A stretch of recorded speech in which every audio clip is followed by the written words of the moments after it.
Hey, welcome back to physics. I'm here to get you into a new module today.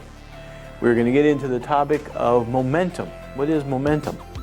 Okay, now in this section we're hopefully going to have a little bit of fun because momentum has implications where it's very useful in momentum to study collisions.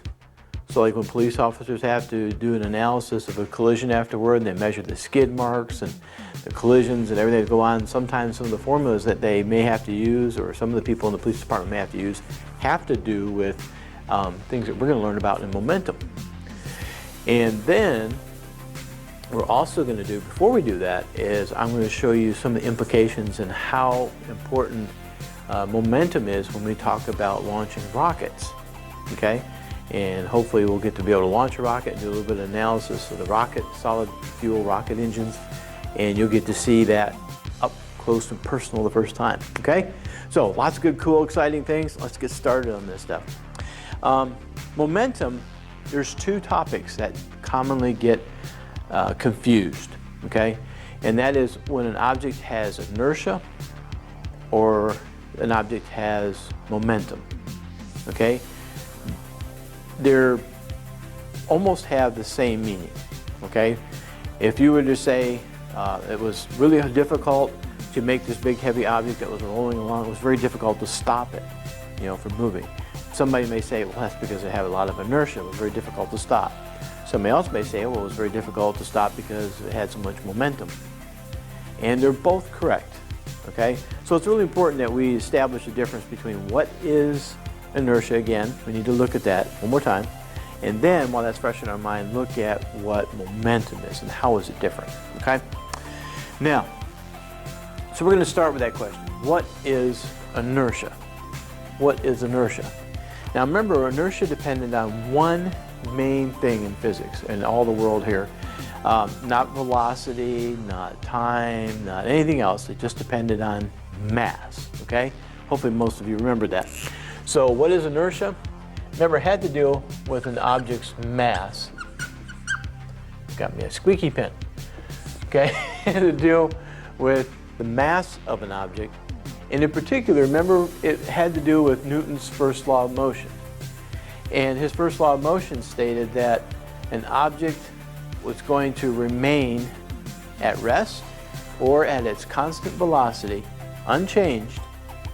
It's not going to speed up or slow down. It's going to stay at its constant velocity and keep going in a straight line until an outside net force acts on it. Okay? And that's basically also known as the inertial law. So what is inertia? Inertia has to do with how much mass an object has. The more mass it has, I am just going to try a different pen. The more mass it has, there we go. The more mass it has, then we would say it has more inertia. Right? You remember that? And we talked about, because it has more inertia, it'd be more difficult to stop it. Okay? According to Newton's first law, it'd be much more difficult to change its velocity, and it'd be very difficult to change its direction, either way, like we learned in the circular motion type material. So, inertia has everything to do with an object's mass. It had absolutely nothing to do with the velocity of it. Now that's where momentum comes in, okay? Momentum comes in and says, you're right. How much mass an object has and how difficult is it to stop it from moving. For instance, if you had let's say somebody on a bicycle. Okay, I apologize, I can't draw bicycles. Okay, I just kind of think of them like this, Here we go. And somebody's on their bicycle. Whee! Okay, that looks kind of weird, no neck. There we go. There we go. Okay, so we got somebody on wow, that's a really weird looking bicycle. Sorry about that. We have somebody on a bicycle, and let's say that they are just gently pedaling along at, we'll say maybe 3 meters per second. Okay, that's a good healthy walking pace even. Okay, So just going along at 3 meters per second. And let's say the bike and the person has a total of maybe 90 kilograms. Okay? That may not be too hard. You know, somebody's coming along at 3 meters per second, they're heading towards you on their bike, whoa, you know, that'd be, you know, it's not entirely impossible to stop them, okay? It may not feel very good, but it's not impossible to stop them, okay? Now, on the other hand, remember, inertia doesn't care how fast it's going, okay? It's just looking at the mass. Momentum says, you know, that's nice, but mass isn't the only thing to allow for, because momentum says, what if that rider and the bicycle were going 20 meters per second? Now I dare you to stand in front of the bicycle and the rider and try and stop them, okay? That's gonna hurt. That's gonna be very difficult. It's the same bike, same total mass, but because now it's going faster, it is much more difficult to stop, okay? So it's not just the mass that's going to make it difficult to change its velocity or change its direction. It's also going to have something to do with the velocity of it. And that is where our momentum comes in, okay? So momentum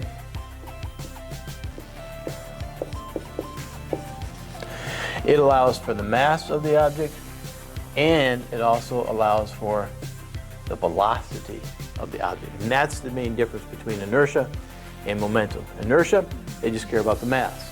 Momentum says, I want to know how fast that mass is going, because that's going to make my job easier or more difficult. Now, the symbol for momentum is in italics, P, lowercase p. So it's kind of like that, okay? So lowercase in cursive p. So we would actually, the formula for momentum is actually really simple. Momentum is just take the mass of the object and multiply it by the velocity. Okay, very simple formula. So the mass here, of course, we're going to go over our units. Mass comes in kilograms, and it gets multiplied by the velocity, which is meters per second. Okay, meters per second. So momentum, we're not going to change this to anything new. We're just going to leave it a kilogram meter per second. So that is the units for momentum. If you see a kilogram meter per second, that is the units for momentum, which is one of the many units that you had to memorize at the beginning of the semester. So hopefully you're still keeping up on those units, right? Now, it's important that you know exactly where this comes from, okay? I don't want you to think that somebody just woke up one day again and just said, hey, let's take mass and multiply by velocity and we'll just call it momentum. No, I want to show you where it came from. Excuse me. If we start with Newton's second law, and this is a very important derivation of this equation, because it's not only going to show us where momentum comes from, but it's going to show us another very important theorem. So make sure you copy this down, okay? So Newton's second law, F is equal to m times a, and we're going to look at the excuse me, the first kinematic equation for acceleration, Vf minus Vi divided by t, okay? Now what we're going to do is we're going to take this part of that acceleration equation and we're going to put it right there in for a. We're going to substitute that in, make one big equation. Okay, so this is going to become F is equal to the mass now multiplied by this great big old thing here. Vf minus Vi divided by t. Now make sure if I go too fast with this, you pause the video, make sure you keep up with writing this down. Okay, it is important. Now what we're going to do is I'm just going to rearrange this a little bit so that you can see, you'll see how I'm going to do the algebra a little bit easier if I rearrange this a little bit, or put a little bit different expression, as your math teacher would say. Now that means the exact same thing, right? You just got mass times all this stuff divided by t, and that's exactly what we did here. Even with that t down here, that still means t gets divided into the m as well. So I'm just putting that all in the numerator together. Now I'm going to do is move the t over to this side by multiplying by t on both sides. I'm going to flip these two around because formula-wise, this is the most common thing that you're going to see later, F times T.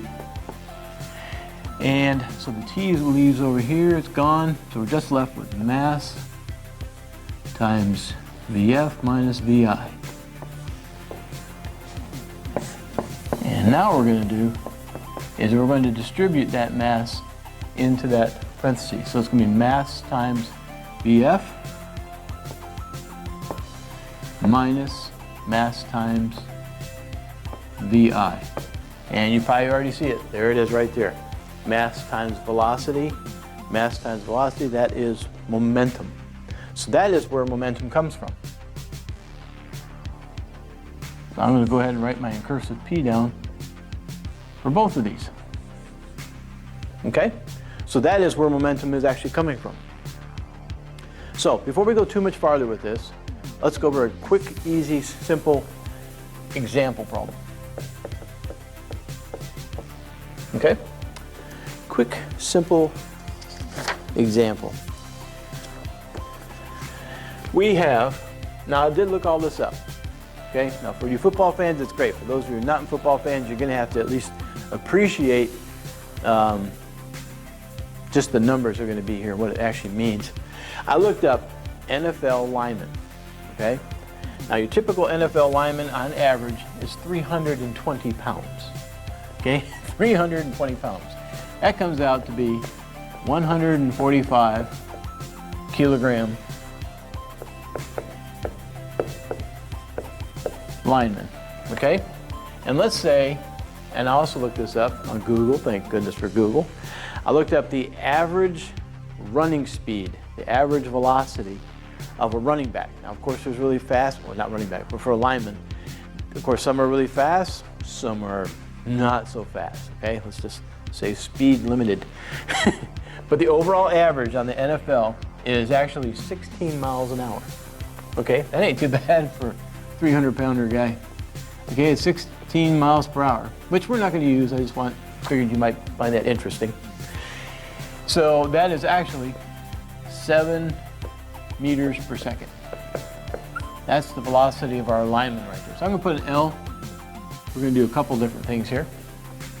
And this is our mass for our lineman. So I'm going to put a little L on that one. So we're going to do a little comparison. We're going to compare the momentum of a big old hefty lineman, and we're going to compare that to somebody who's more like a marathon runner. Okay?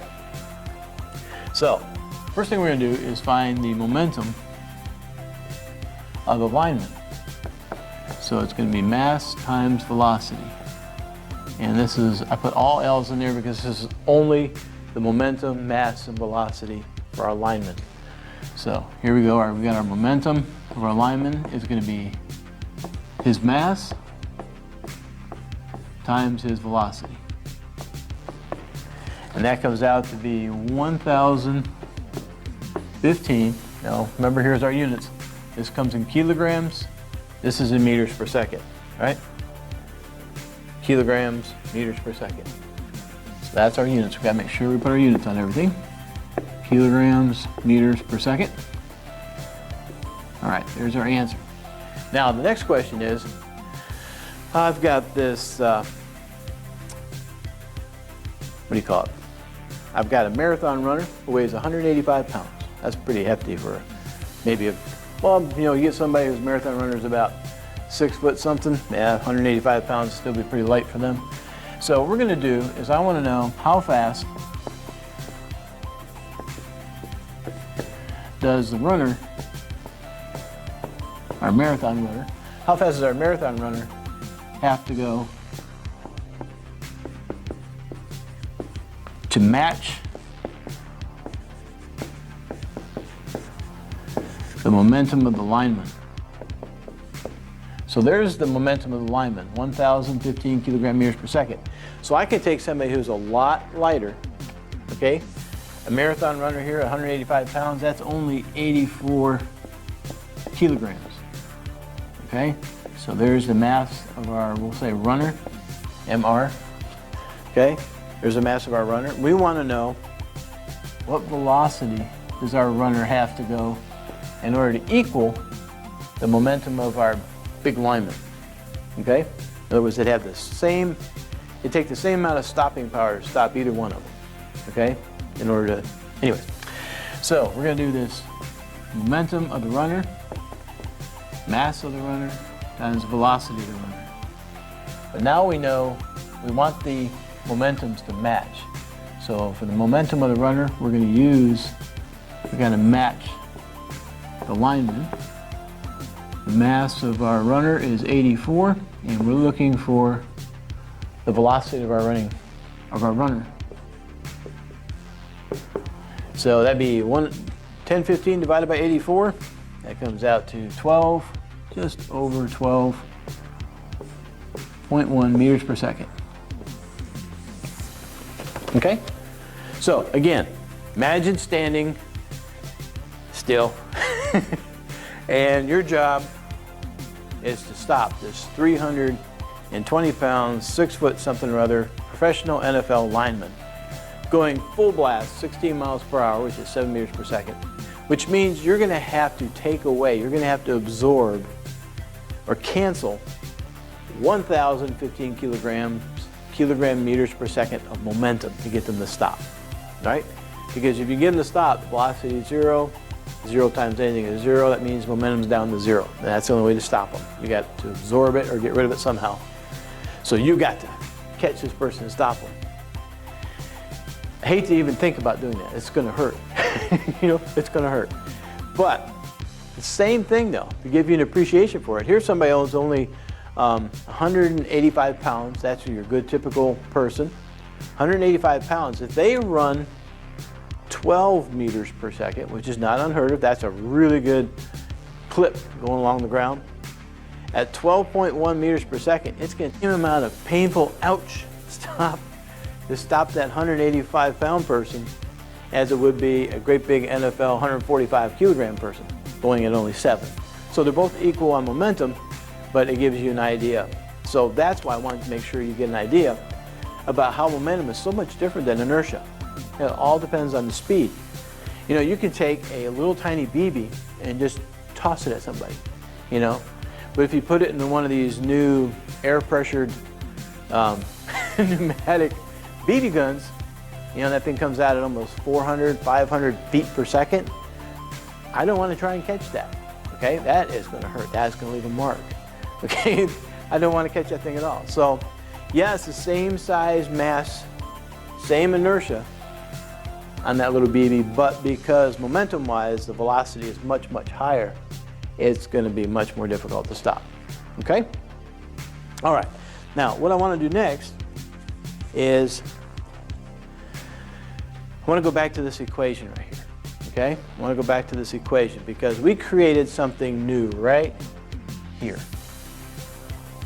F times T. F times T is got also a new meaning. I mean, we created momentum over here, but this F times T also means something very important in science. This is what we call, so I'm going to use 3 lines for definition. This is called the impulse. And for all of you in sports, impulse is the ultimate important thing for you, okay? It is the ultimate important thing to you. Let's take a really good look at what impulse is. Impulse is doing what? Did it change the mass of the object? No. But it does change the velocity. Okay, now we just got done learning a couple modules ago that if you want to make an object accelerate, according to Newton's second law, if you want an object mass to accelerate, you're going to have to exert a net force on it. But we never talked about, well, how long? Are you just going to give it a quick little shove? Or are you going to push with that force but for over a longer period of time? So that makes a big difference. How long are you going to keep pushing on that object and make it accelerate? Well, according to this equation, the longer you increase that number right there, the longer you keep pushing that force on that object, the greater the difference is going to be between the two velocities right here, okay? The greater the two velocity difference is going to be. So why is this so important in sports? If you got a good coach your coach is always using the same phrase, follow through. What? Follow through. It doesn't matter if you were a swimmer, a tennis player, baseball, softball, football. Follow through. Okay? And the reason is this. In baseball and softball, you go to swing at that bat, and you've got to have, if you want to change the velocity of the ball, right? You want to change the velocity of that ball so you can make a home run. Well, that means that final velocity, that ball leaving the bat, has to be 100+ miles per hour in order if you wanted to go over the outfield fence. Okay? Which means two things. First of all, this has got to be a really big number. And there's only two ways to do that. Number one, you're going to have to exert a tremendous amount of force. That means you're going to have to create a lot of force with that bat, which means you better be working out in the weight room. That's the only way to increase that force, is you're going to have to get some muscle on you and get some in your sides and your lats over here. You're going to need your waist, use your whole body. You want to exert total amount of force on that bat. Okay, so you want to maximize your force, and then you want to maximize the amount of time that the force is in contact with the ball. That means that when you hit that ball, you don't stop over here somewhere. Coach should be telling you to follow all the way through with the swing, okay? All the way through. That maximizes that nice, you go in the gym and you work out and you got that big massive force, you exert it, you get it in contact with that bat, or excuse me, contact with the ball, and you want to exert that for a long period of time. The longer you exert that time with that force, the greater the difference in velocity. The greater the velocity is of the ball coming off of that bat. Okay? Tennis, same thing. You want to have a serve that just absolutely smokes your opponent. If you throw the ball up in the air and you do this little badminton thing, you know, it's not a lot of force, and it's not a lot of time. Okay? So your velocity is not going to be a whole lot going over the net. But as you get better and better at serving that ball, you start, of course, again, you should be working out, get that arm nice and strong, throw that ball up in the air, and you get lots of force behind that racket, and then that racket, you want to stay in full contact with the ball as long as possible, okay, while you're exerting that big old huge force. That will really make that tennis ball smoke over the net, okay? That will give a nice final velocity, maybe over 100 miles an hour, and make your opponent have a really hard time trying to return that thing, okay? Swimming, you wouldn't think, right? We talked about bats and balls and everything and rackets. How does this apply to swimming?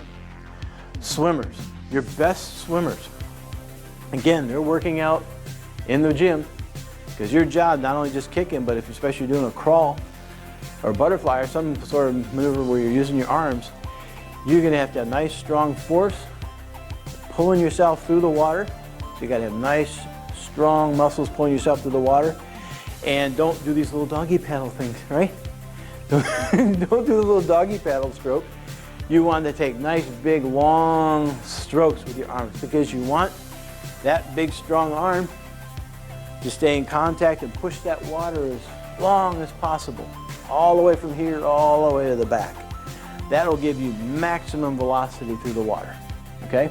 In addition to your feet, kicking and buzzing right there, okay? So there's all kinds of sports applications to this thing, so don't forget that, especially if you're playing in sports after school. Now, next thing I want to do is I'm going to pause the video right here, because I got to show you a graph and I need to clear the board, and I don't want to waste your time with that. So let's pause the video right here. Oof, here we are, we're back again. I erased all that.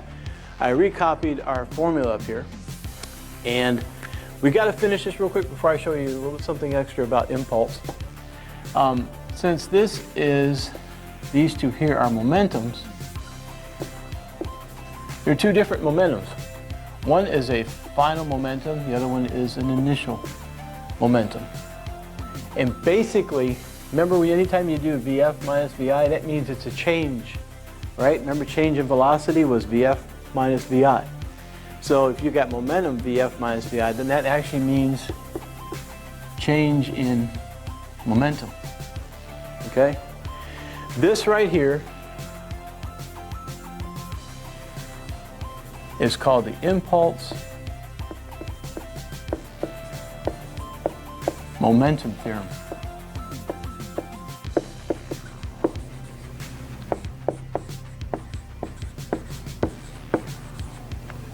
Okay, this is called the Impulse-Momentum Theorem, and it's very, very useful. It's got lots of good uses to it, which of course we're going to explore a little bit. Now, the reality of it is, if you were to actually somehow, I'm sure they've figured it out somewhere out there in science, but let's say you're out there and you're playing tennis, and you throw that ball up, and you can measure how much force you're exerting on the ball the whole time while the racket was in contact with the ball. Or we could put some sort of force sensor on your hand, on a glove or something, and we had you go swimming, and we measured how much force you're exerting on the water as you push it all the way to the back. Okay? Now, can you agree with me that whether it's swimming with your hand, whether it's a racket, or whether it's a bat, the force that you exert on the ball or on the water or whatever the object is, it's probably not going to be constant, right? Like when the racket first comes in contact with the ball, you got to go from 0 newtons up to whatever your maximum force of newtons you've got going, right? So it's never really perfect, although sometimes we use those in our calculations. So, but I want to show you something really cool, and we're going to be using this in the lab when we go to analyze rocket engines. We're going to do a graph where we have the force up here on the y-axis, which of course is going to be in newtons, and we're going to compare that or measure that with time down here in seconds. Okay? So in reality, if you were to, let's say, I kept on talking about sports, let's do something else a little bit different. Let's say we got a cart. I seem to always like somebody pushing a cart all the time, don't I? The physics according to the cart pusher guy, right? Or stick figure person, okay? So here we got our person. Let's say this thing is really loaded up nice and heavy, all kinds of garbage in there, whatever is in there, sawdust, whatever. And they're beginning to push on this thing. So if we were to hook up a force sensor right there and measure the amount of force over a period of time, of course they start down here at 0 newtons, and as they begin to push, it'd be like, and then the cart starts moving, and there they are, pushing it, and then they got it to where it belongs, so they let go. So is our force constant? No, it went from here to here, and then it kind of trickled along, and then as they let go, it tapered off. Okay? So the force is not constant. Now there's a nice thing here. We've got force and we've got time. Impulse is force times time. Now if you were to actually look at a graph, that means taking the force right here and multiplying it by the time. Well, if you actually did that on some other graph, right? We kind of did this before with our motion graphs. If we had, let's say, a line like that, and we wanted to find what was called the area under the curve, remember that? That area under the curve? Basically, we're doing 1/2 the base times the height. In other words, the y-axis times the x-axis, right? So that's how we find the area under the curve. You're basically multiplying these two. So if we actually found the area underneath this very, very strange looking shape right here, okay, then we would actually, that area right here, area, would be this force up here underneath that curve multiplied by the time down here. So that would be our impulse. So this goes into calculus a little bit. Now, we're not going to play with the calculus, but I just want to introduce a term to you that we have mentioned before, but here's a really good example of it as well. In calculus, there's something called an integral, okay, or an antiderivative. What it basically does is take the area, whatever the function of your math graph is, it does is it takes a tiny little piece of it like this. Okay? So basically a rectangle with a triangle sitting on top. You find the area of that rectangle, which is just, of course, base times height. And then you add it to that little triangle on top, which again is 1/2 base times height. And you add that. And we do that for a whole bunch of these, all along this entire curve, and we add the whole thing together and we get the total area. So when you go to take an integral, it allows for all these special little tiny little wiggles and bumps, because this little width right here from here to here, it gets smaller and smaller and smaller and smaller. So it gets more and more and more deadly accurate to the curve there. Okay? So I just want to show you that because we are going to be using that. We're going to be using this graph when we analyze our rocket engines. We're going to let the sensor measure the amount of force that our rocket engine pushes. And of course, it's going to be timing it all along the way. And what's really cool is the software. We don't have to do the calculus for it. Our software, we just highlight from here to here, and we tell it to do the integral or the area under the curve for us, and it'll automatically do the integration and the calculus for us and tell us what that number is. And we're going to analyze different size rocket engines so you can see one compared to another and how much impulse you're going to get from each one, which is what is going to push our rocket up into the air. Say that again. That's the impulse that's going to push our rocket into the air. So yes, if we get to do this right, we're going to do we'll analyze the 4 engines outside, or whatever number of engines we have, and then we're going to take one last engine, stick it in our rocket, and we're going to launch that thing for fun. And we're going to see how much impulse has effect on the mass. So in other words, we're going to let the impulse cause a change in the momentum of the rocket. Our initial velocity of the rocket is going to be 0, and then our final velocity, we'll be able to actually predict what our final velocity is, because we already know what the impulse is, because we measured it on the curve. We'll know what the mass times the initial velocity is 0, so that will leave us just right here with the mass of the rocket, and we'll be able to solve for the final velocity that our rocket attained, which is pretty cool stuff. Okay? So, I got one more example for you before we go too far. We did a nice simple example on how to do a momentum equation, P is equal to m times v, but let's do one where we can use this whole impulse-momentum theorem, okay? So here we go. This will be example number 2.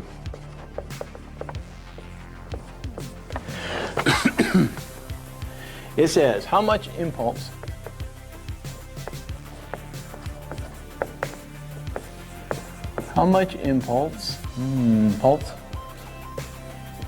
is required to accelerate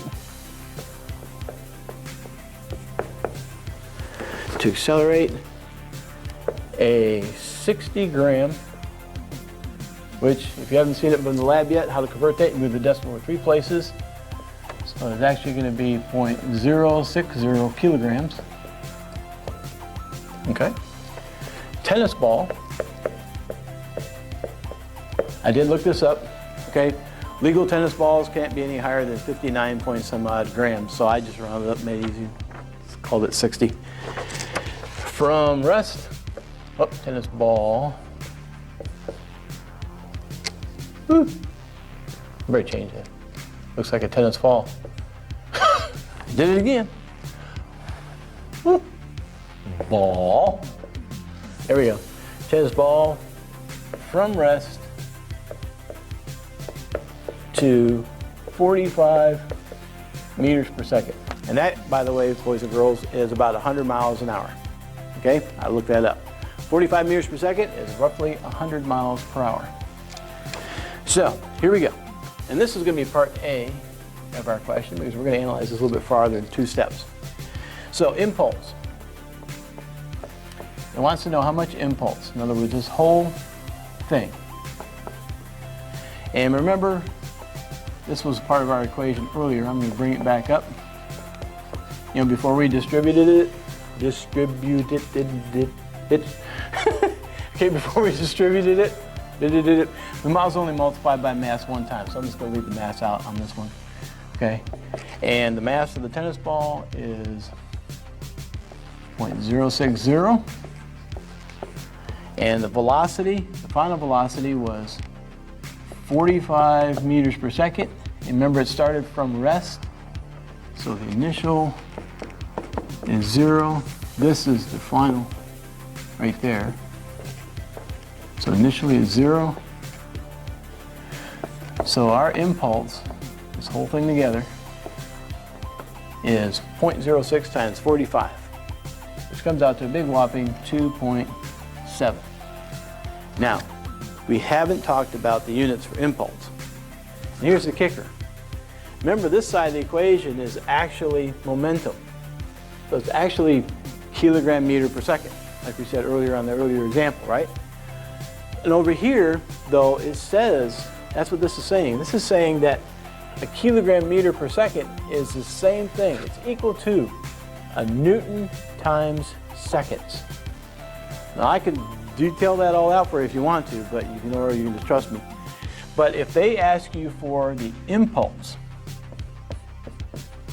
okay, if they ask you for the impulse, then you could put down kilogram meters per second. Technically, that'd be all right. But officially, if you want to be a real good physicist, they want this in Newton seconds. Okay?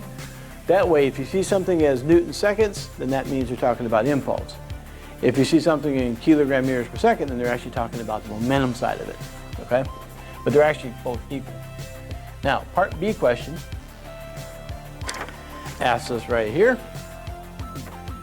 if the, let's say the tennis ball and the racket were in contact for 0.75 seconds. That's actually pretty long.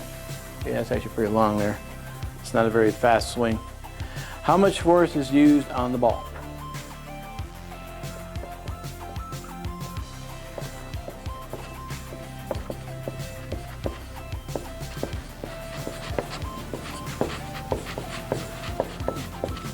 Okay? In other words, when you go to swing that racket, and the racket and the ball stay in contact with each other, they stay in contact with each other for 3/4 of a second, then how much force was there being pushed? So in other words, we already know that force times time is 2.7, right? They just told us the time right here. So now we can put that in here.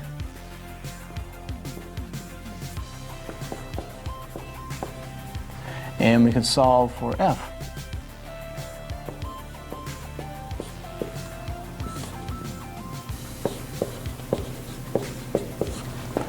So we find out that the force that our tennis player exerted is a big whopping 3.6 newtons, which is more like a badminton thing. Doing, right? That's not much. All right? So how in the world did they exert such a small force? They get it all the way up to 100 miles an hour or 45 meters per second? Is because actually that's a really long contact time between a racket and a ball. Okay? That'd be like having it back here going, really long exertion. Okay? Then you can get up to 100 meters per second. So again, that emphasizes that those of you in sports, the longer you have to exert that force against the water, against the ball, the better your final velocity is actually going to be. All right, that was it for section 9-1 in our module, or basically the beginnings of momentum. And I hope you had a good time with this. And next we're going to be talking about the rocket engines due in our lab. And after this, 9-2, we're going to apply all this idea of momentum into collisions so we can help out the police department. All right, talk to you later. Bye.